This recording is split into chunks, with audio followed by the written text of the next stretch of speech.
Evangelio de hoy, lunes 13 de marzo del 2023. Primera lectura.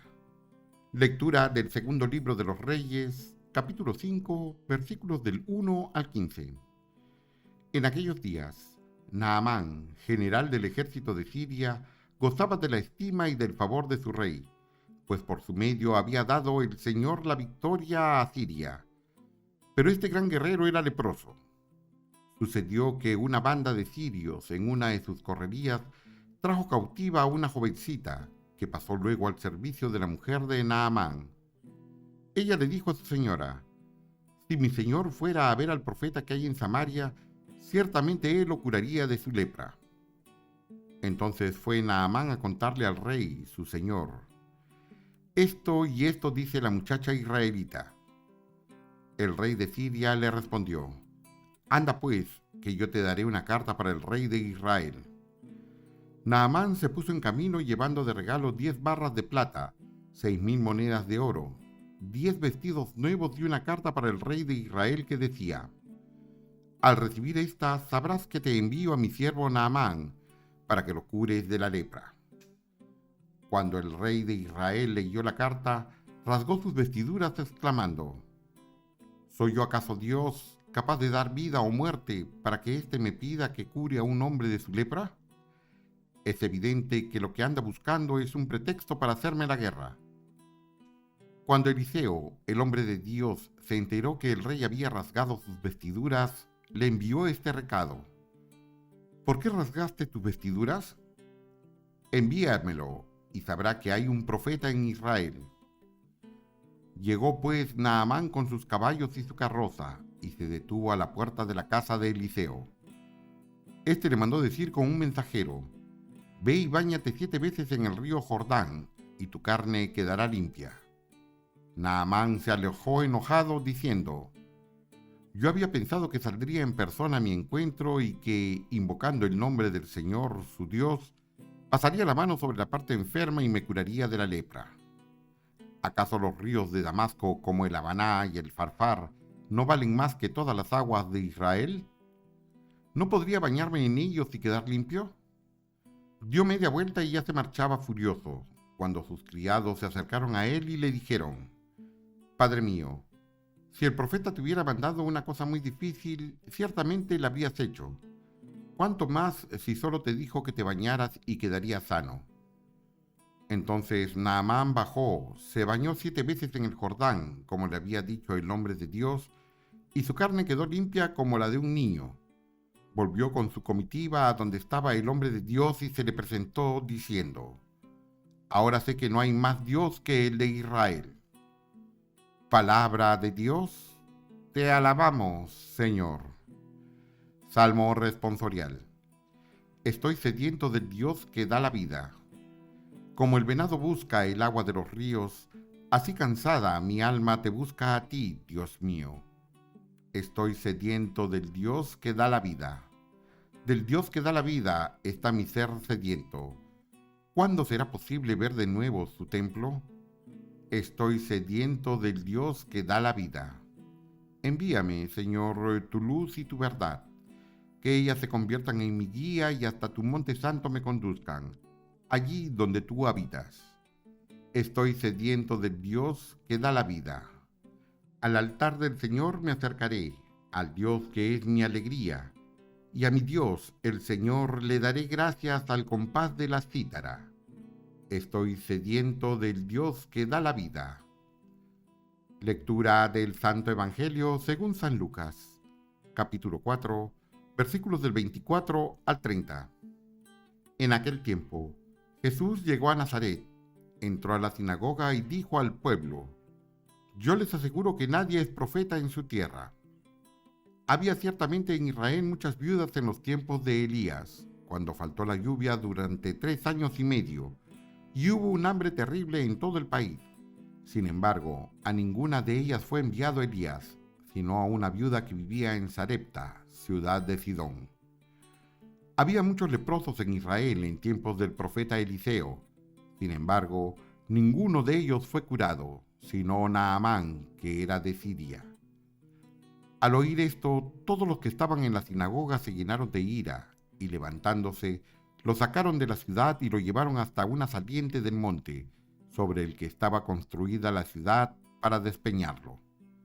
Pero él, pasando por en medio de ellos, se alejó de allí. Palabra del Señor. Gloria a ti, Señor Jesús.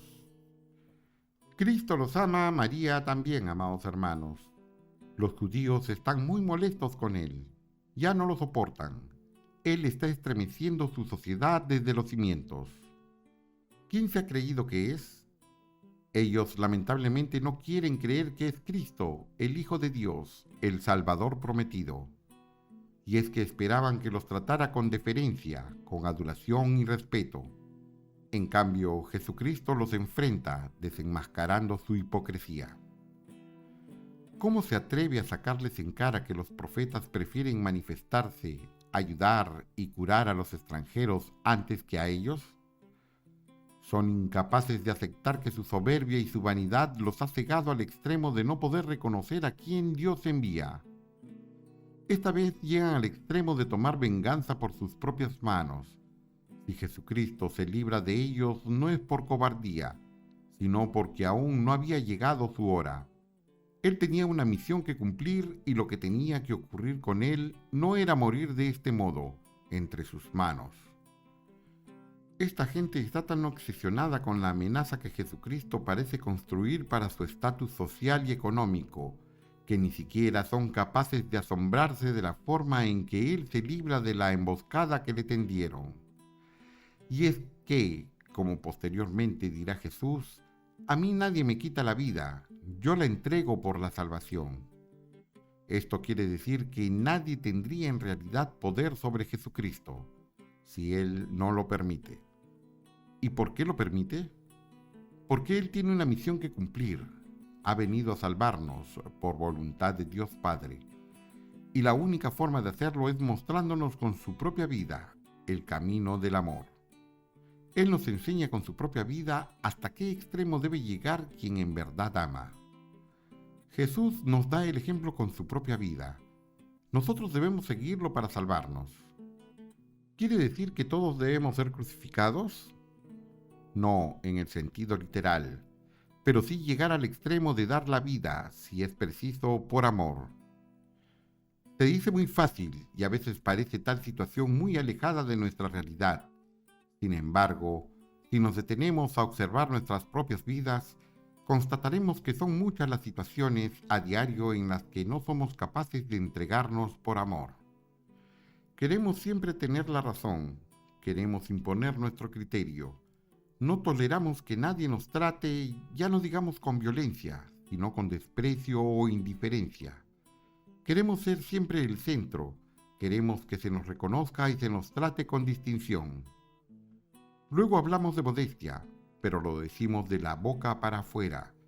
En el fondo deseamos tener lo que los ricos, tener sus placeres, su abundancia, su dinero, sus vehículos, sus casas y aún sus mujeres u hombres. Nos gusta la buena vida, más aún cuando no nos cuesta nada. Detestamos que alguien nos venga a hablar de sacrificios. Eso está bien para los demás, no para nosotros. Nosotros queremos tenerlo todo, no privarnos de nada. Fuera los desprendimientos, la modestia y la humildad. Nos gusta que se nos obedezca y complazca. Que se sepa quién manda mientras seamos nosotros. Damos como caridad y limosna aquello que nos sobra, que no representan ninguna incomodidad ni sacrificio. Esas tonterías no son para nosotros. Por eso somos incapaces de entender el mensaje de Cristo. Queremos interpretarlo a nuestro modo y hacerle decir lo que nos conviene, callando y censurando lo que nos incomoda. Por eso, algunos hemos aceptado ser cristianos, pero a nuestro modo, sin que ello signifique renuncia alguna que no sea a la pobreza y la miseria. Somos muchos los que coincidimos y conciliamos con este tipo de vida. Por eso nos resulta inaceptable que alguien venga con interpretaciones revolucionarias del mensaje de Cristo. Son errores de interpretación. Jesús no puede condenar el dinero, sino estaría condenando a su propia iglesia, la cual a ojos de todos es riquísima. Es cuestión de dar la correcta interpretación a aquella que concilia fe y riqueza. Esto es lo que creemos, que se puede servir a Dios y al dinero, contrariamente a lo que Jesucristo nos revela, y es que no estamos dispuestos a aceptar esa interpretación. Tiene que haber una más benigna y conciliadora. Jesús no puede ser tan radical. Y sin embargo, lo cierto es que Jesucristo muere, no figurativamente, sino realmente en la cruz, y resucita el tercer día para salvarnos y mostrarnos el camino. Es la voluntad del Padre la que debemos cumplir, y ella nos manda amar a Dios por sobre todas las cosas y al prójimo como a nosotros mismos. Este mandamiento no da lugar a ninguna conciliación con las riquezas ni con el dinero, mientras haya pobreza y miseria en el mundo. El propósito de nuestras vidas no es enriquecernos, sino amar. Amar es dar, es desprenderse, es poner antes que nosotros al prójimo. Padre Santo, aparta de nosotros la ambición. No permitas que nos ciegue el egoísmo, la comodidad, el bienestar y el placer. Que no nos dejemos tentar por el dinero, sino que con coraje asumamos la misión que nos has encomendado. Te lo pedimos por nuestro Señor Jesucristo, tu Hijo, que vive y reina contigo en la unidad del Espíritu Santo y es Dios por los siglos de los siglos. Amén. Tengan un bendecido día, amados hermanos. Cristo los ama, María también.